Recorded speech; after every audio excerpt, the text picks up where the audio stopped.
Bonjour, bienvenue dans cette vidéo où on parle vecteur sur un exercice résolu vraiment complet avec beaucoup de choses.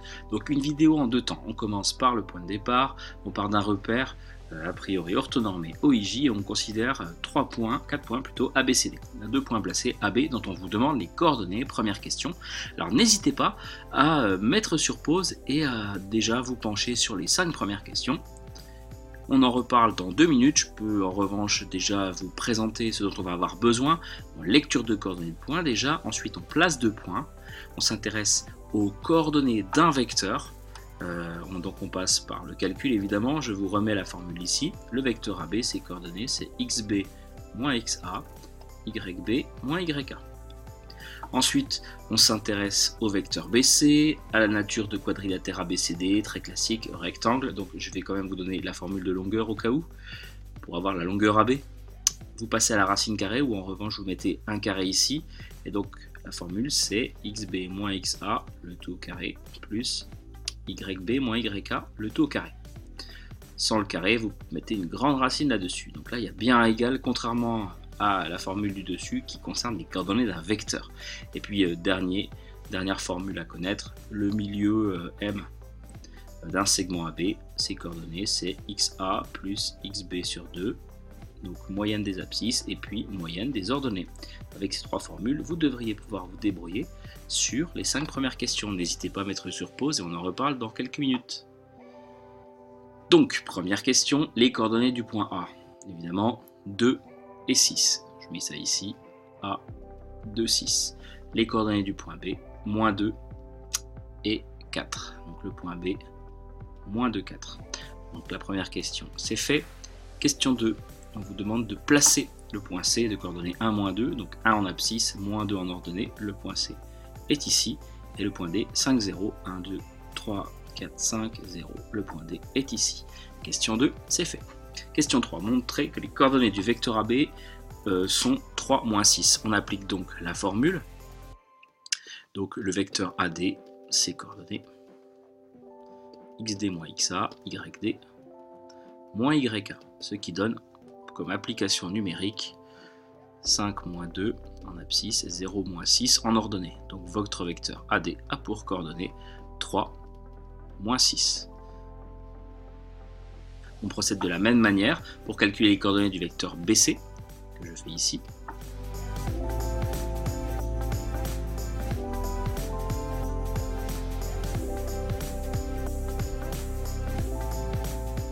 Et on obtient également 3 moins 6 pour le vecteur BC. Question C, que peut-on en déduire quant à la nature du quadrilatère ABCD? Question 3C, on a AD qui est égal au vecteur BC, car leurs coordonnées sont égales. Voire juste au-dessus. Qu'est-ce qu'on peut dire de la figure ABCD sans se tromper au niveau des lettres? On l'a sous les yeux. ABCD, deux vecteurs égaux, le vecteur AD et le vecteur BC. On va pouvoir en conclure que ABCD, dans l'ordre, est un parallélogramme. Vecteurs égaux implique parallélogramme et réciproquement. Donc, question 3C, c'est fait. Question 4, démontrons que ABCD est plus qu'un parallélogramme, c'est un rectangle. Comment faire? Donc classique, on pourrait se pencher sur les longueurs, calculer par exemple la longueur AB, puis la longueur BC, et la diagonale AC, puis montrer qu'on a un angle droit grâce à la réciproque de Pythagore. Ça pourrait être un peu long, le plus simple, c'est de se pencher sur les diagonales qui, vu que c'est un parallélogramme, se coupent déjà en leur milieu, ça on le sait, mais si on arrive à prouver qu'elles sont égales, on aura bien un rectangle. Donc l'idée ici, c'est de se lancer dans le calcul des longueurs des diagonales. AC, ou alors AC carré dans un premier temps, et puis BD carré juste après. N'hésitez pas à remettre sur pause pour continuer. Alors AC carré, j'applique la formule xc moins xa tout au carré, plus yc moins yk, le tout au carré. Je ne mets pas la racine pour ne pas embarrasser mon écriture. L'application numérique, ça donne 1 moins 2 le tout au carré, plus moins 6 le tout au carré. C'est-à-dire moins 1 le tout au carré, plus moins 8 le tout au carré. Ou encore 1 plus 64, c'est-à-dire 65. Donc, que vaut la longueur AC? Eh bien, c'est racine de 65. On fait pareil avec BD carré plutôt, et je vous laisse montrer qu'en fait, on obtient également 65. Donc BD vaut aussi racine de 65. Qu'est-ce qu'on peut conclure de ça? Eh bien, conclusion, ABCD, AC diagonale égale. Donc c'est un parallélogramme qui a ses diagonales égales, ce qu'on appelle un rectangle. Dernière question de cette partie, on vous demande de déterminer les coordonnées du centre M du rectangle ABCD. Eh bien, le rectangle ABCD a comme centre le milieu de ses diagonales. Donc le point M, pour l'obtenir, il suffit de calculer un milieu. Alors le milieu de quelle diagonale? Eh bien, peu importe, soit AC, soit BD. Partons sur AC. M, c'est XA plus XC sur 2, YA plus YC sur 2. On obtient donc 2 plus 1, le tout sur 2, et puis 6 plus moins 2. Donc votre point M, c'est les coordonnées 2 plus 1, 3 sur 2, 1,5 en abscisse, puis 6 plus moins 2, ça fait 4 sur 2, ça fait 2, 2 en ordonnée. Ce qui a l'air cohérent sur mon dessin. 1,52, ça donne ici. Question 6, on appelle format petit r d'un rectangle le rapport R égale longueur sur largeur. Alors ça c'est classique, hein.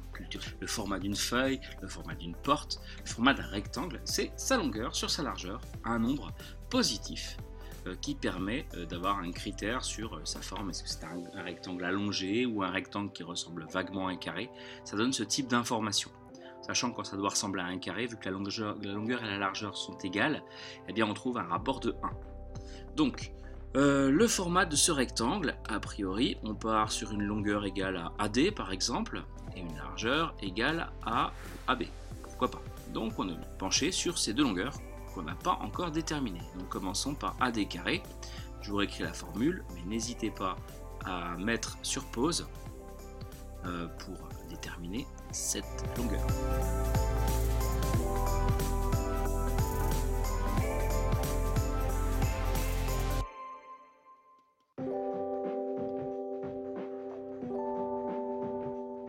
On trouve pour AD une longueur égale à racine de 45. Qu'on pourrait laisser comme ça, mais on va voir que pour simplifier le ratio final, c'est un peu compliqué. Donc à vous de faire pareil pour la longueur AB. Je vous laisse faire le calcul, mais normalement, à la fin, vous devriez le 20, c'est-à-dire AB racine de 20. Donc si on en reste là, eh bien on se retrouve avec un racine de 45 sur racine de 20, ce qui n'est pas terrible. Si vous tapez ça à la calculatrice, vous verrez qu'elle vous affiche un résultat plus simple. Un résultat, d'où vient cette réduction? Du fait que 45, c'est 9 fois 5. On a le droit de séparer des produits, ça va être donc racine de 9 fois racine de 5, c'est-à-dire racine de 9, c'est pile 3.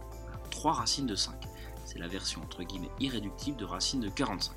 Et pareil, AB, racine de 20, ça fait racine de 4 fois 5, c'est-à-dire racine de 4 fois racine de 5, c'est-à-dire 2 racines de 5.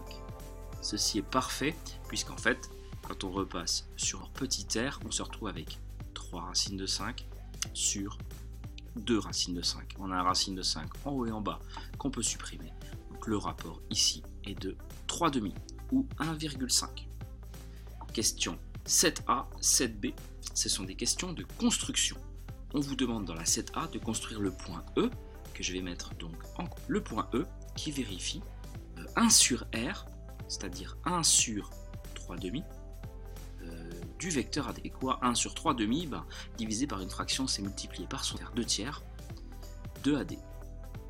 Il est ici, on va le découper en 3 et en prendre 2 parties. Or, on constate qu'en fait, ici, on a pas mal de facilité à le couper en 3. Donc là, on a 1 tiers de AD, 2 tiers de AD, 3 tiers de AD, c'est-à-dire AD complet. Le point E, il est donc ici. On fait pareil pour la question 7B. Cette fois-ci, c'est le point F qu'on a placé et qui vérifie BF. BF donc égale, pareil en fait, 2 tiers du vecteur BC cette fois-ci. Donc on va découper BC en 3. F qu'on cherchait, et bien en fait c'est le point O. Dernière question 7C. Que peut-on dire de la figure ABFE qu'on obtient? A priori, la conjecture qu'on peut mettre, c'est que ABFE est un carré. Conjecture, c'est une remarque visuelle. De prendre des pincettes avec nos affirmations semble être. Comment ferait-on pour le prouver, même si ce n'est pas dit ici? Eh bien, on a déjà calculé la longueur AB, qui vaut au passage, il suffirait de calculer la longueur AE, d'avoir les coordonnées du point E, calculer cette longueur et montrer que ce rectangle a deux côtés consécutifs égaux. Voilà pour cette vidéo assez complète, à bientôt pour une prochaine.